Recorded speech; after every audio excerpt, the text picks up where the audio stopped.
Kawan-kawan lu masuk dulu ni.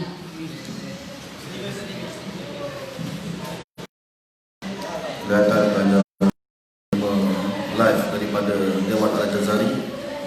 Mana-mana ada adik pelajar yang sedang melihat, ini adalah keadaan yang berlaku pada malam ini.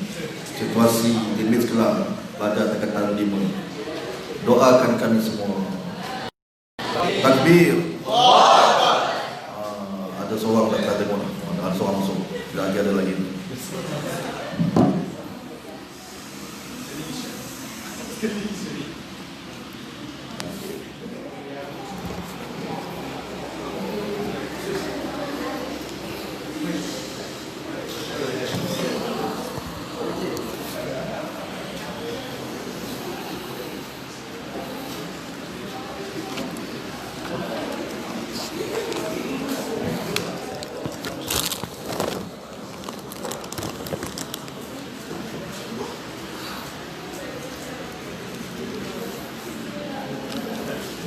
Auzubillahiminasyaitonirrajim. Assalamualaikum warahmatullahi wabarakatuh. Alhamdulillah nahmaduhu wa nasta'inuhu wa nastaghfiruhu wa natubu ilaih wa na'udzu billahi min shururi anfusina wa min sayyiati a'malina. من يهد الله فلا مضل له ومن يضلل فلا هادي له أشهد أن لا إله إلا الله وحده لا شريك له وأشهد أن محمدا عبده ورسوله اللهم صل على سيدنا محمد وعلى آله وأصحابه ومن تبعهم بإحسان إلى يوم الدين رب اشرح لي صدري ويسر لي أمري واحلل عقدة من لساني يفقهوا قولي سبحانك لا علم لنا إلا ما علمتنا إنك أنت العليم الحكيم ولا حول ولا قوة إلا بالله العلي العظيم. وقال الله تعالى في كتابه الكريم بعد أعوذ بالله من الشيطان الرجيم قل إن كنتم تحبون الله فاتبعوني يحببكم الله ويغفir lakum dhunubakum wallahu ghafurur rahim. Firman Allah yang membawa maksud, katakanlah dan wahai Muhammad sallallahu alaihi wasallam, sekiranya kalian mencintai mengasihi Allah, maka ikutlah aku, yang ikutlah sunnah Rasulullah sallallahu alaihi wasallam, ikutlah apa yang dibawa, ajaran yang dibawa oleh Nabi Muhammad sallallahu alaihi wasallam. Nescaya Allah akan mengasihi kalian dan mengampunkan segala dosa, dan Allah lah yang Maha Pengampun lagi Maha Penasihat. Alhamdulillah, bersyukur kita kepada Allah, kita bertemu pada malam ini. Bersama dengan saya ialah audien daripada pelajar Tingkatan 5 ya, Mid Kelang, tokoh-tokoh yang kelihatan bersemangat hadir ke Mid Kelang ni menuntut ilmu. Ya, doakan kerjaan mereka ya. Dan bersama juga dengan kita ialah live di FB, tak sekadar online ya. Selama kita cuti setelah habis Ramadan, masuk bulan Zulkaidah baru mula balik live ni. InsyaAllah kita akan teruskan pengajian secara live di FB, tak sekadar online Badam Mid Kelang ya. Sama ada ada audien ataupun tidak. Tapi malam ni alhamdulillah bersama kita audien daripada pelajar Tingkatan 5 Mid Kelang di Dewan Al-Jazari Mid Kelang Alam Impian. Jadi pada malam ini insya-Allah, seperti mana dalam poster yang telah disebarkan, dalam poster yang telah diviralkan ya, iaitulah kita akan membedah ataupun mempelajari sedikit ataupun mukadimah berkenaan dengan kitab Madza Yani Intimaa ilal Islam, iaitu apa itu saya mengenal Islam. Dia jadi terbalik pula tulisan kalau masuk ni sebab dia selfie kan. Okey. Jadi kitab ini kita akan jadikan sebagai pengajian bersirilah insyaAllah malam ni malam pertama untuk pengajian kitab ni, iaitu apa erti saya menganut Islam. Mungkin kamu dah pernah dengar kan, yang mana asal daripadanya adalah bahasa Arab, iaitu madza ya'ni intima'i lil Islam, yang ditulis oleh pejuang gerakan Islam yang terkenal, yang telah antara tokoh gerakan Islam yang menghidupkan semula roh jihad, mencerahkan langit, gerakan-gerakan pemuda-pemuda Islam akan bangkit, sedar akan pentingnya menyuburkan semula Islam di atas muka bumi ini. Selain daripada Imam Hasan Al-Banna, selain daripada Abdullah Azam dan ramai lagi ulama, Syekh Ahmad Yasin, beliau adalah antara salah seorang tokoh, selain daripada Mustafa Mashhur yang banyak mengarang kitab, Syekh Said Hawa, semua dah meninggal, termasuk pengarang kitab ni, semua dah meninggal. Berkata Imam Hasan Al-Banna, kenal Imam Hasan Al-Banna? Kenal kan, yang baca maksud tadi pagi tadi ada baca Al-Maksurat, itu adalah kebanyakannya adalah doa-doa yang maksur daripada Nabi sallallahu alaihi wasallam, amalan yang maksur daripada Nabi sallallahu alaihi wasallam yang disusun oleh Al-Syahid Imam Hasan Al-Banna. Antara kata-kata beliau pada matinya seorang ulama, ulama yang memperjuangkan agama Allah, berlakulah kelompongan dalam gerakan Islam. Maknanya berlaku kehilangan. Pemergian Dr. Fadil Yakan, pemergian Syekh Said Hawa, pemergian Abdullah Azam, pemergian Syekh Ahmad Yasin, memang sebenarnya satu kehilangan besar dalam dunia gerakan Islam. Tetapi setiap generasi daripada zaman Nabi sallallahu alaihi wasallam, Allah tidak pernah putuskan dalam setiap zaman itu adanya tokoh-tokoh yang berani memperjuangkan agama Allah, terutama dipimpin oleh para alim ulama, termasuk di tanah air kita, di Malaysia. Mungkin kamu pernah dengar siapa itu Tok Janggut. Bukan kerja bola janggut je, tapi sebab janggut dia agak panjang sikit, dia panggil Tok Janggut. Siapa dia? Tok Kupaloh. Siapa dia? Abdul Rahman Limbong, yang dibuang negeri, daripada tanah Melayu, katanya dia hantar ke Mekah, tak tahu hilang betul tak betul sampai ke Mekah, British hantar sampai tengah laut, atas kapal buang ke laut, sampai tahu. Ramai lagi ulama-ulama, Ustaz Abu Bakar Al-Bakir, bahkan ulama-ulama sebelum tu lagi memperjuangkan Islam, selain daripada buka pondok untuk ajar Islam, untuk mempertahankan akidah umat Islam. Mereka ini adalah generasi-generasi sampai hari ini ada. Jadi janganlah kita rugi kita terlepas daripada menjadi salah seorang yang mendukung gerakan menyuburkan, memurnikan kembali Islam, seperti mana yang berlaku di zaman Nabi sallallahu alaihi wasallam. Jadi selepas kejatuhan Empire Osmaniyah pada tahun 1924, ramai tokoh-tokoh gerakan Islam bangkit. Sebab pada tu umat Islam ramai yang mereka terpengaruh dengan budaya barat. Di negara Arab ikut dengan budaya barat, dengan cara hidup barat, dengan cara hidup Yahudi, cara hidup Nasrani, cara hidup Islam ni kuno dianggapnya. Sembahyang pun entah ke mana, baca Quran lagi lah. Bahasa Arab, orang Arab dah tentulah pandai bahasa Arab, tapi baca Quran pun lintang buka. Kamu tak mungkin ada yang belum sampai lagi ke belajar di negara Arab. Kami bila pergi negara Arab, kamu akan jumpa orang Arab baca Quran lintang buka, baca surah Khabar. Baca tapi dia lintang buka. Subhanallah, wa'azubillah min zalim. Itu yang berlaku. Termasuk di tanah air kita.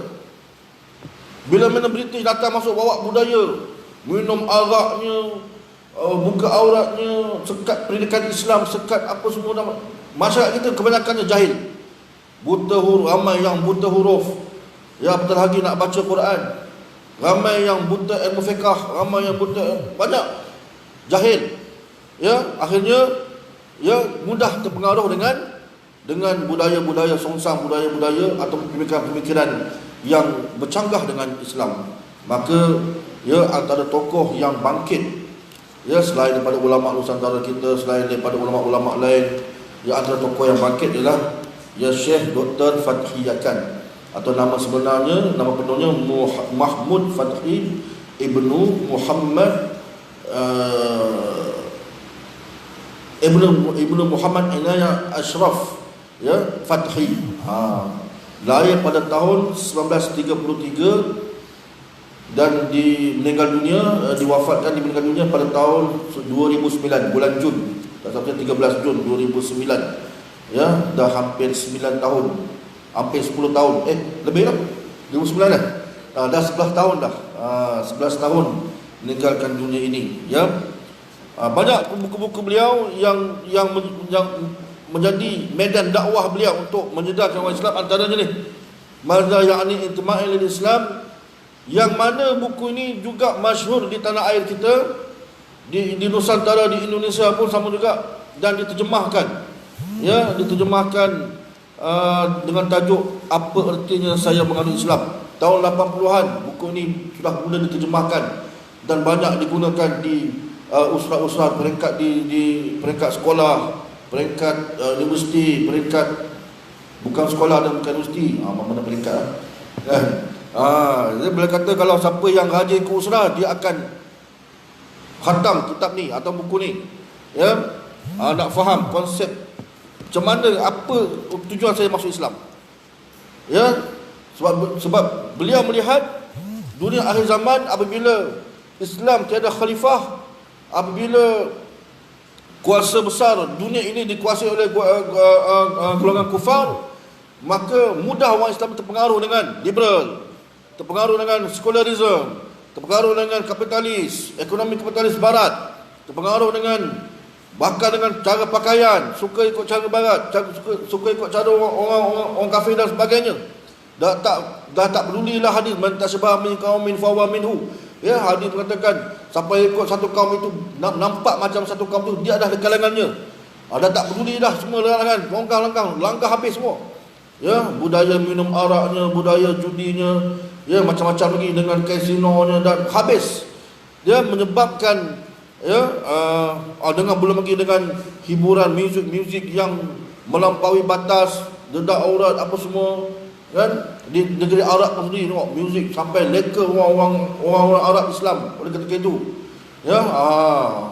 Time waktu nyanyi, sono, bila masjid tak ramai, kosong, ya, satu dua suap pun susah nak dapat. Ini yang berlaku, dan akhirnya, ya, beliau mengarang satu kitab Madza Ya'ni Intima'il Islam, apa arti saya mengenal Islam, menyedarkan pada orang Islam ni apa tujuan aku jadi orang Islam. Sebab kejayaan musuh, walaupun dia tak berjaya murtadkan orang Islam, tapi dia berjaya berjaya menjadikan orang Islam tu jahil apa peranan dia sebagai seorang Islam. Berjaya menjadikan orang Islam tu anggap Islam tu bukan agama penting. Alah, Islam tu sebagai kebetulan mak bapak aku Islam tak apalah, cincai lah, kan, macam tu pula. Kan, apa tujuan kamu Islam? Alah, Islam tu ada Quran, ada hadis, tak apa, baca-baca lah, tak baca tak apa, dah ikut lah, tu pula. Macam tu pula, ya. Tak betul. Dia jadi antara usahanya dia mengarah kitab ni. Kita boleh tengok dalam mukadimah. Kita tengok mukadimah yang dalam banyak-banyak dalam kitab ataupun buku yang dikarang oleh seorang penulis, biasanya dia akan menceritakan tujuan ataupun matlamat ataupun objektif kenapa buku ini ataupun kitab ini dikarang. Jadi setengah orang itu baca bab 1 bab 2, mukadimah malah bacalah, buat apa baca mukadimah, kena baca supaya kita tahu apa itu tujuan dia, ya. Dia dah terjemah dah lah, ya. Dah diterjemahkan. dalam mukadimah ni dia menyatakan bahawa dalam kitab ini terbahagi kepada dua bahagian. Yang bahagian pertama tu menjelaskan syarat-syarat yang wajib ada pada setiap orang Islam yang menggabungkan dirinya dengan agama Islam. Wajib ada, ya, syarat-syarat. Mesti jelas apakah syarat-syarat yang wajib ada pada setiap orang yang mana dia nak gabungkan diri dengan Islam. Apa syarat-syarat yang wajib ada pada diri dia? Sifat-sifat Islam yang perlu ada dalam diri dia, ya? Sebab dia kata sebenarnya ramai dari manusia ini menjadi Muslim kerana hobi, atau dilahirkan kerana keturunan, atau kedua memang orang ibu bapa dia memang agama Islam. Mereka ini pada hakikatnya tidak memahami makna menggabungkan diri dengan Islam. Ramai yang anggap begitu, ya. Tidak merasakan bahawa bersyukurnya aku ni jadi Islam. Tidak seperti orang lain yang tak dapat nikmat iman dan Islam. Tak rasa gitu. Itu mana tahap bahaya tu. Tak ada merasa-rasa syukurnya. Ya, maknanya tak dapat nak beza. Ya, sedangkan Allah Taala berfirman, ya, inna dina 'indallahi al-Islam, agama Allah adalah agama Islam. Wa may yabtaghi ghayra al-islam dinan, wa may yabtaghi ghayra al-islam dinan falan yuqbala minhu wa huwa fil akhirati minal khasirin. Ya, barang siapa yang mengambil selain pada Islam itu sebagai agama, cara hidup dia, sebagai agama dia, panduan dia, ya, pegangan dia, maka selamanya tidak akan diterima oleh Allah dan malaikat itu di akhirat kelak berada dalam keadaan yang rugi. Ya.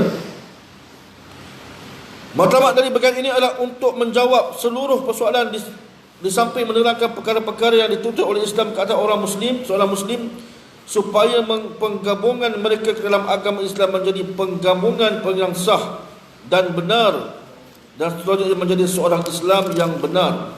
Ya, firman Allah Subhanahu wa taala, ya, a'udzu billahi minasyaitonir rajim, wajtabakum wa ma ja'ala 'alaikum fid din min haraj millata abikum Ibrahim wa sammakumul muslimina min qablu wa fi hadha liyakuna rasulu syahidan 'alaikum wa takunu syuhada'a 'alan nas fa aqimus salata wa atuz zakata wa'tasimu billahi wa maulakum fa ni'mal maula wa ni'man nasir.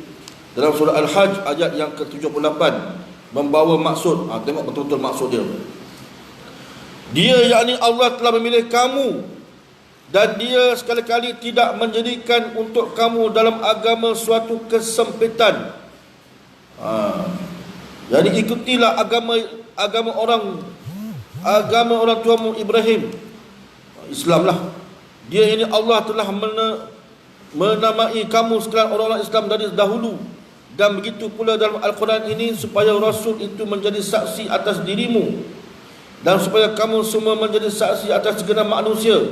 Maka dirikanlah sembahyang, tunaikanlah zakat, dan berpeganglah kamu pada tali Allah. Dia adalah pelindung, maka dialah sebaik pelindung dan sebaik-baik penolong. Maknanya di sini daripada awal Allah telah beritahu Allah lah yang memilih kita, ya, jadi Islam. Jadi Islam percaya kepada Allah, ya, Tuhan yang Esa, menerima ajaran Islam, masuk pula sekolah agama, kan, macam ni Abdul ni Miss Kelang, kan, ataupun belajar agama di tempat mana-mana dan sebagainya. Jadi nak kena tahu bahawa kita ni masuk Islam ni, kita jadi Islam ni dengan sebab Allah Ta'ala beri taufik hidayah. Itu sebenarnya. Dengan taufik hidayah daripada Allah Subhanahu Wa Ta'ala. Hidayah daripada Allah Subhanahu Wa Ta'ala. Ya. Dengan hidayah daripada Allah, kita dapat Islam. Kenapa mereka tak ada yang di kalangan manusia tak Islam? Sebab tidak mendapat hidayah daripada Allah Subhanahu Wa Ta'ala. Sebab apa mereka tidak dapat hidayah? Kenapa Allah tak bagi hidayah? Bagi je lah. Panjang cerita kan. Itu urusan Allah. Kita tidak boleh bertikaikan. Ya, Allah lebih tahu daripada apa yang fikirkan dan kita sangkakan. Allah lebih mengetahui. Dan dia maha adil, lagi bijaksana, dan tidak menzalimi hamba-hambanya. Maka dengan itu, ya, kita juga kena pastikan ikut Rasul. Pastikan bila Islam ni ada Rasul. Kalau zaman Nabi Ibrahim, Nabi Ibrahim lah. Nabi Adam, Nabi Adam lah. Nabi Isa, Nabi Isa lah. Kita selepas zaman Nabi Muhammad hidup, dan selepas kebangkitan zaman Nabi Muhammad sallallahu alaihi wasallam, Nabi kita adalah Nabi Muhammad sallallahu alaihi wasallam. Orang Yahudi, orang ahli kitab Yahudi, orang kitab Nasrani, ya, yang dulu berpegang dengan kitab Taurat, berpegang dengan kitab Injil, di zaman Nabi dibangkitkan jadi Rasul, ya, turun ayat Iqra bismi rabb, turun ayat wahyu kepada Nabi SAW, dan Nabi dipilih menjadi Rasul, dan Nabi sampaikan kepada mereka, akulah Rasul yang terakhir. Walaupun sebelum itu mereka hanya berpaksikan kepada Nabi Isa, ikut syariat Nabi Isa, ikut ahli Yahudi, ikut Taurat dan sebagainya. Lahirnya Nabi Muhammad SAW, bangkitnya Nabi Muhammad SAW, wajib ikut syariat Nabi Muhammad SAW. Wajib mengakui dia adalah umat Nabi Muhammad sallallahu alaihi wasallam. Ya. Bahkan Nabi Isa nanti diturunkan di atas muka bumi ini ke mana nak membunuh Dajjal, laknatullah. Nabi Isa akan turun, ya, daripada langit untuk membantu Imam Mahdi, ya, menentang Dajjal. Dan Nabi Isa sendiri yang akan membunuh Dajjal. Nabi Isa sendiri yang akan memberitahu kepada orang-orang Nasrani, orang-orang Kristian yang menyembah, yang dahulunya menyembahnya, aku bukan Tuhanmu, ya. Kalau kamu betul-betul mempercayai aku, meyakini aku, maka ikut ajaran Muhammad, Nabi Muhammad sallallahu alaihi wasallam. Maka ketika ada di kalangan orang-orang Nasrani yang mengikut akan cakap dan nasihat daripada Nabi Isa, dan mereka itu memasuki Islam, mengikut ajaran syariat Nabi Muhammad sallallahu alaihi wasallam. Dan bersama-sama dengan Nabi Isa alaihissalam, bersama-sama dengan Imam Mahdi, bersama-sama dengan kaum muslimin yang dah muslim, untuk menentang musuh Allah, Dajjal dan tentera-tenteranya, ya, pada ketika itu.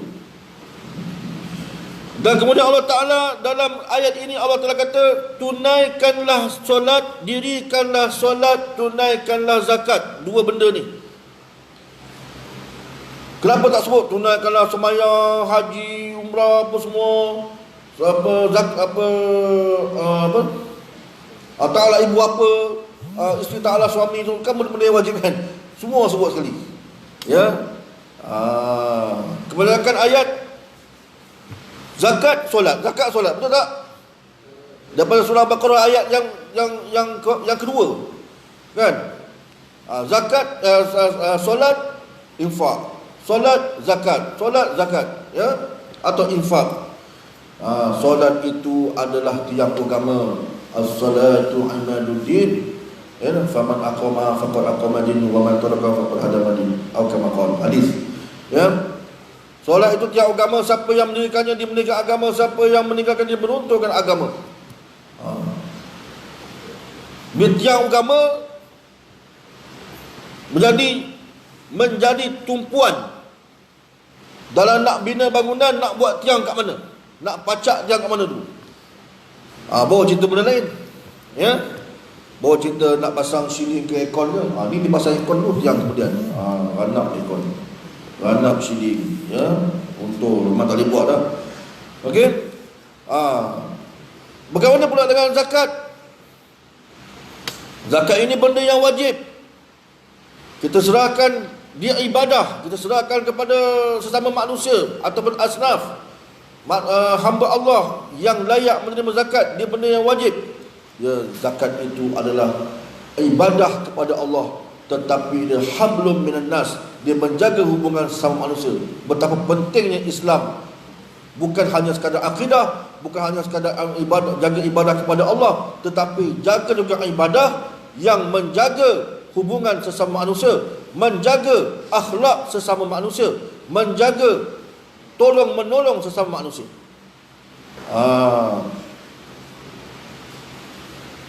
Manakala solat adalah tiang agama, tiang ibadah, ya, yang menjadi hablum minallah, hubungan kita dengan Allah Subhanahu wa taala. Maka dengan itu dua benda ini selalu Allah sebut, ya, dalam Al-Quran. Tapi benda-benda lain juga sebut. Ada nas-nas lain dalam Al-Quran tentang kewajipan meninggalkan benda yang haram, meninggalkan arak, apa semua dan sebagainya. Kewajipan itu, kewajipan ini, kewajipan pemerintah apa dia dan sebagainya, ada disebut dalam Quran maupun hadis Nabi sallallahu alaihi wasallam. Sebab itulah selepas ayat itu disebut wa'tasimu billah huwa maulakum, dan berpeganglah kamu dengan Allah. Maksudnya berpeganglah kamu dengan ajaran Allah, apa yang Allah wahyukan kepada Nabi Muhammad sallallahu alaihi wasallam, apa yang Allah perintahkan, apa yang Allah telah turunkan, apa yang Allah bagi tahu dan apa yang Allah suruh buat. Dalam ayat yang lain, wa'tasimu bihablillahi jami'a wa la tafarraqu, ya, dan berpegang teguhlah kamu dengan bihablillah, dengan tali Allah. Maksud itulah, tali itulah apa yang Allah sampaikan kepada kita melalui Jibril. Jibril sampai kepada Nabi Muhammad sallallahu alaihi wasallam. Iaitu tidak ada, bukan dua sumber, ya, Al-Quran dan sunnah Nabi sallallahu alaihi wasallam. Yang dalam ayat mukadimah tadi, dalam bila kita berpegang teguh kepada Al-Quran, ya, ajaran Al-Quran, ya, Al-Quran itu adalah daripada Allah. Maka dalam Al-Quran juga memerintahkan kita ikut Nabi. Dalam ayat yang saya baca tadi dalam mukadimah surah Ali Imran ayat yang ke-31, betul kan? Katakanlah, qul in kuntum tuhibbunallah fattabi'uni. Fattabi'uni itu ikutlah aku. Maka maknanya ikutlah Nabi Muhammad sallallahu alaihi wasallam. Menunjukkan dia wajib. Siapa yang beriman kepada Allah, siapa yang percaya Allah, siapa yang menyertai, dalam ayat menyebut siapa yang cinta kepada Allah. Bila dah cinta, dah tentulah dia beriman kepada Allah. Tak kenal maka tak cinta. Ada juga tak kenal maka tak benci. Apa dia? Tak kenal maka tak apa nak benci lah. Apa dia? Syaitan, iblis, syaitan. Dia tak kenal apa iblis, apa orang tak kenal. Oh, iblis ni syaitan dah. Okey tu. Okey. Tu yang puja syaitan. Dia tak kenal siapa tu syaitan, siapa itu iblis, kan? Kenal iblis, syaitan. Bawa kita masuk neraka, bawa kita nak sesatkan kita agar kita rugi di akhirat, maka kita benci dia. Baru kita kenal dia, baru kita bermusuh dengan dia. Dengan Allah kita kenal untuk kita cinta kepada Allah. Maka siapa yang cinta kepada Allah, ahli kitab, Nasrani, Yahudi, ya, siapa yang mengaku beriman dengan Allah, datang Nabi Muhammad beritahu siapa yang beriman, ikut apa?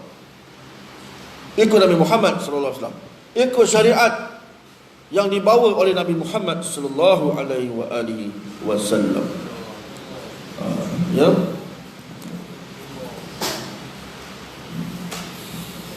Okey, maka bahagian yang kedua dalam buku ini menerangkan kewajipan beramal. Tadi dia mesti tahu apa syarat-syarat wajib yang perlu ada, yang pertama dalam sebagai seorang Islam. Yang kedua ialah apakah menerangkan tentang kewajipan beramal untuk pastikan Islam itu tertegak. Dan bagaimana dia nak menggambarkan diri dengan harakah Islamiah ni. Harakah itu maksudnya pergerakan. Jangan pandang satu skop je. Pandang gerakan itu termasuk dari segi pendidikan, apa nama kita dengan keluarga kita, dengan masyarakat kita. Jangan pandang satu sudut je. Ya. Nampak Oh ini nak ajar pegang senjata ni, jangan pandang itu, jangan pandang satu sudut sahaja. Ya. Termasuk bagaimana kita nak dalam gerakan Islam, termasuk dalam cabaran di akhir zaman ini, bagaimana kita nak melahirkan umat Islam yang mendapat pencerahan yang jelas tentang musuh-musuh pemikiran Islam seperti liberal, pluralism, agar mereka tidak mudah terpengaruh.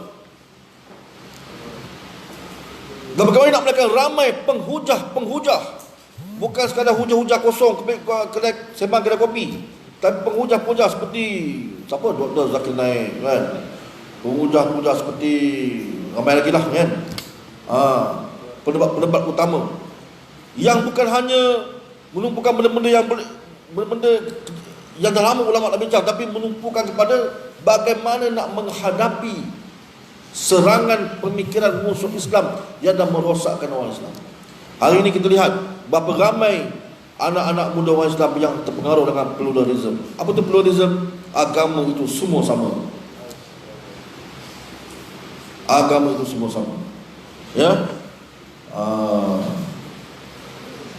Kita menghormati mereka yang beragama lain. Betul, itu akhlak. Bahkan kita tidak boleh memaksa. Berdakwah boleh, itu tidak boleh memaksa. La ikrah fi din, tidak ada paksaan dalam beragama. Tak boleh memaksa. Tetapi tidak boleh dalam etikot kita menyatakan bahawa semua agama sama. Kan? Sampai tahap ada yang memviralkan pandangan dia sendiri, menyatakan bahawa Allah boleh memberi pengampunan kepada mereka yang mati dalam keadaan kufur, tidak Islam.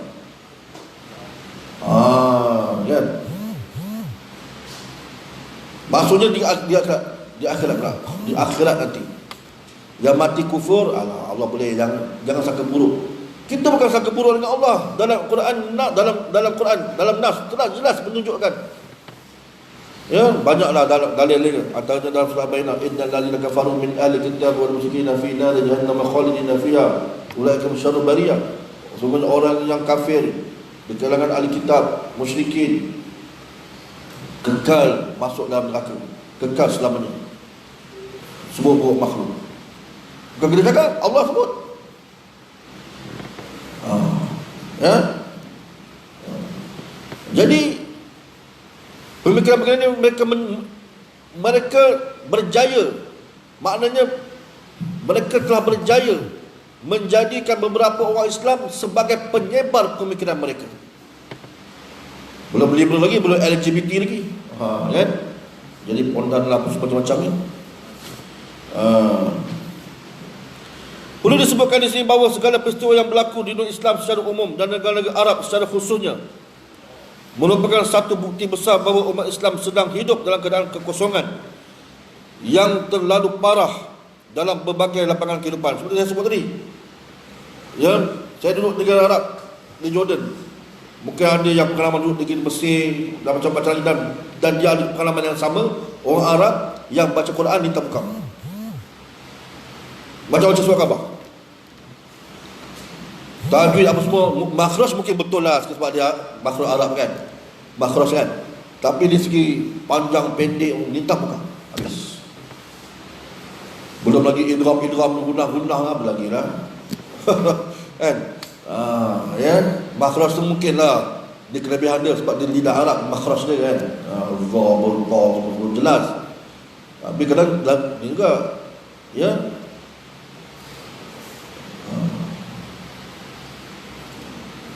Bahkan di Jordan, ya, masa saya berada di sana, saya tanya dengan seorang syekh,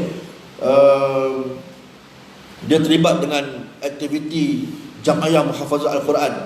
Jamiah Muhafazah Al-Quran ni macam nadi lah, macam kelab. Itu satu kelab Muhafazah Al-Quran, buat kelas agama, kelas Al-Quran percuma. Ya, pelajar Malaysia pun ada juga belajar situ, percuma belajar. Ya. Daripada awal belajar tajwid, waktu ni sampai masa dah ada ijazah dia. Ya. Ada baca habis pun adalah ijazah dengan syekh sia-sia. Tapi menunjukkan itu usaha murni yang mereka lakukan. Mereka bukan daripada hukum daripada kerajaan, kan? Mereka daripada NGO yang pastinya terlibat dalam gerakan Islam lah. Biasanya begitulah. Yang jenis-jenis aliran dengan Dr. Fatih Akan, Dr. Syekh Maya Mula, kan? Mengambil kesedaran untuk mewujudkan kelas Al-Quran itu, boleh katakan setiap mantikah atau setiap daerah ada. Tapi malangnya penyertaannya sangat mengecewakan. Saya tanya, ada tak? Macam di Malaysia ada macam SRA daripada Jabatan Agama Islam, macam SRA, ada sekolah menengah, ada sekolah biasa tu, ada sekolah belajar Quran khusus, bahasa Arabnya, bahasa Quran, fiqh semua. Ada tak macam di tidak ada tak? Sekolah-sekolah biasa. Kalau baca Quran macam sekolah biasa, macam itulah. Ya.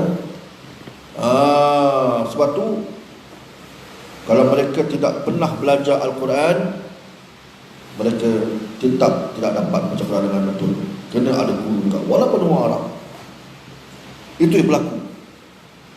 Adakah perkara ini perkara yang tidak serius? Seriuslah kalau orang Islam ni, orang Arab lah tu, baca Quran tak bukan. boleh bayanglah. Dalam seumur hidupnya berapa kali dia baca Quran? Itulah kebimbangan ulama-ulama.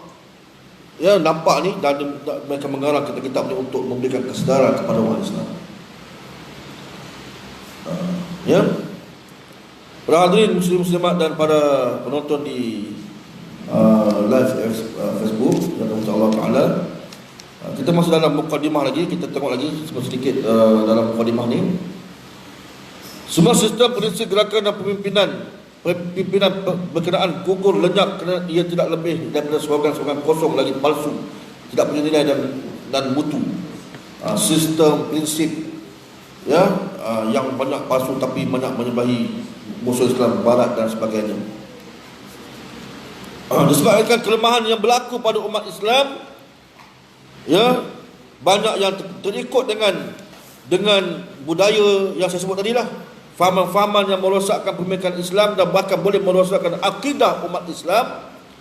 Maka dengan itu, ya, pentingnya kita mengkaji semula, memahami semula apa itu, ya, kenapa kita masuk Islam, apa peranan kita sebagai orang Islam, terutama kita yang berada di zaman, ya, yang sangat mencabar ini, di mana Islam tidak memerintah, di mana kita tidak ada khalifah di atas muka bumi ini.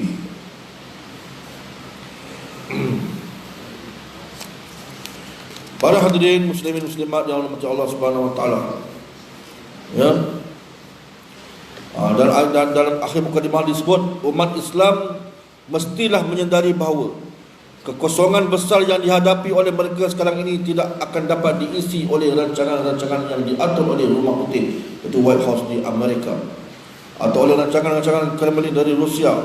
Mereka juga tidak akan dapat diisi oleh pemikiran Marx, Lenin, prinsip-prinsip Jepara maupun Ho Chi Minh ataupun komunis dan sebagainya. Sebenarnya kekosongan ini tidak dapat diisi selain dari Islam, sama ada dari sudut akidah, sistem hidup, akhlak maupun syariat perundangan. Kesemua keperluan ini menyebabkan, ya, harakat Islam yang gerakan Islam sedang berhadapan dengan satu tanggungjawab terhadap sejarah masa depan umat Islam. Satu tanggungjawab yang memerlukan iman dan keinginan yang teguh. Apakah para pendakwah sekalian telah menyadari tanggungjawab mereka ini? Jadi kita kena sedar. Terutama kamu di Mid Club, ya, jam belakang tu betul ke jam saya salah? Jam belakang tu betul kan? Okay. Ya, itulah. Terutama kamu di Mid Club belajar Quran, bakal hafal lagi tu. Belajar pula agama. Kamu akan sambung mungkin dalam bidang apa-apa bidang lah, ya.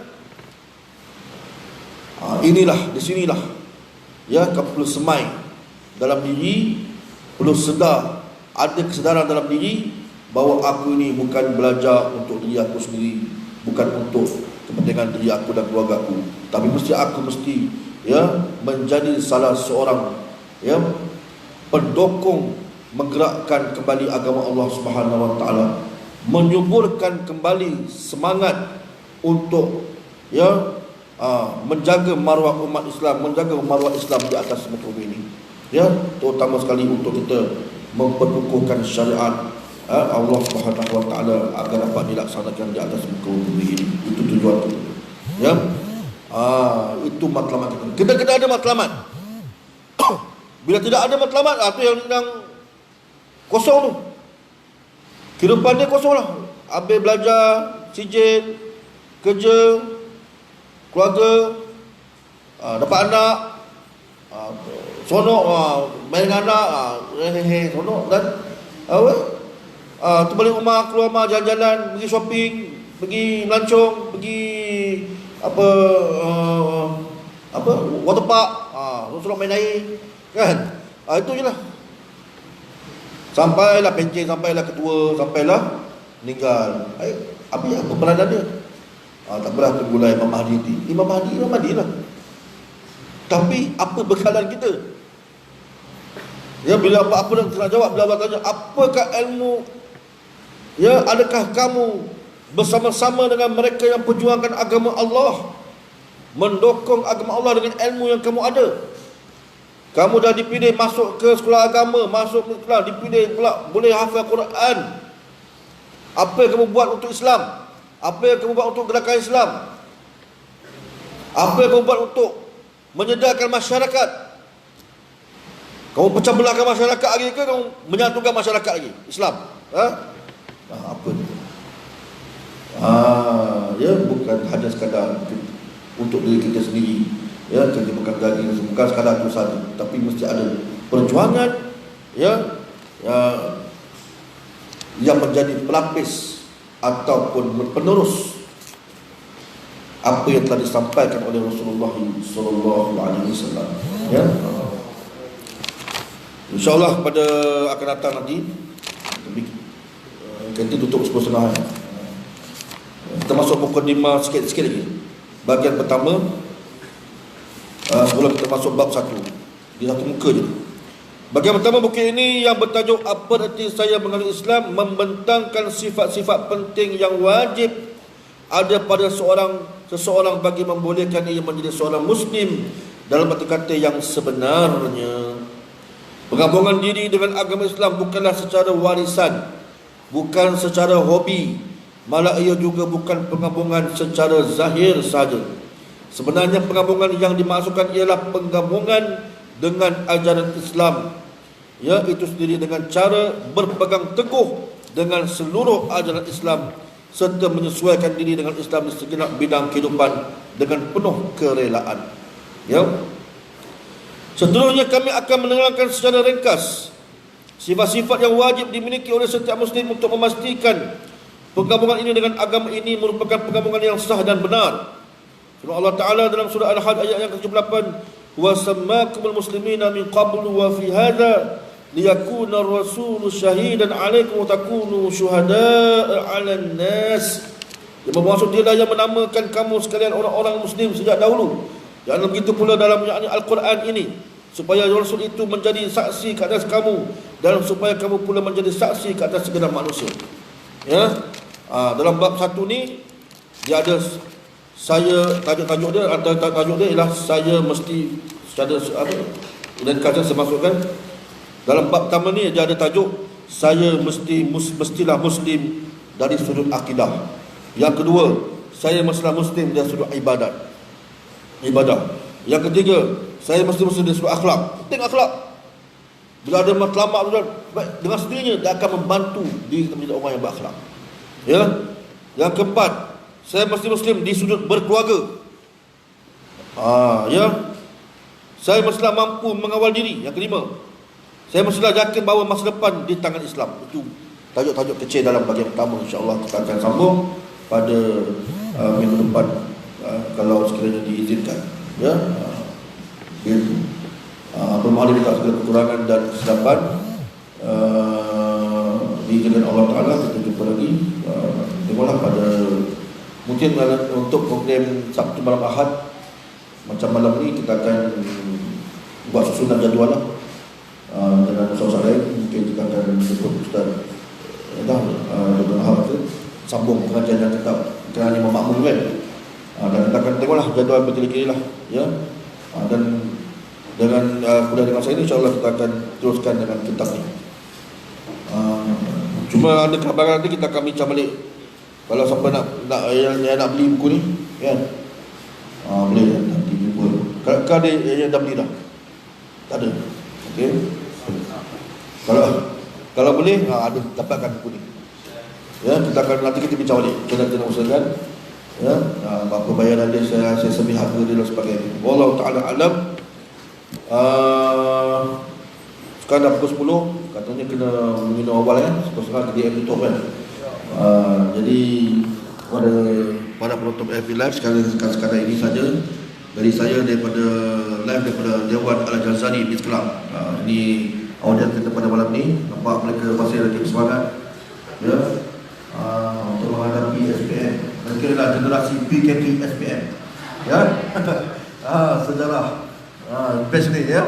Masya Allah, tabarakallah. Jadi sama-sama kita doakan mereka dikuatkan semangat ya, berada di sekolah ni. Dan saya doakan semoga semua diberi Allah Ta'ala amal dan kekurangan dan kesilapan. Terima kasih atas kesediaan mendengar dan juga penonton di FB Live. Mulakan semua kerja Allah Subhanahu Wa Taala. Apa doa kita yang baik itu kepada Allah Taala, yang salah-salah berasal dari kesalahan saya sendiri. Aqulu qawli hadza wa astaghfirullahalazim li wa lakum wa billahi taufiq wal hidayah. Wassalamualaikum warahmatullahi wabarakatuh. Tasbih kafarah subhanallah wa bihamdihi asyhadu an la ilaha illa anta astaghfiruka.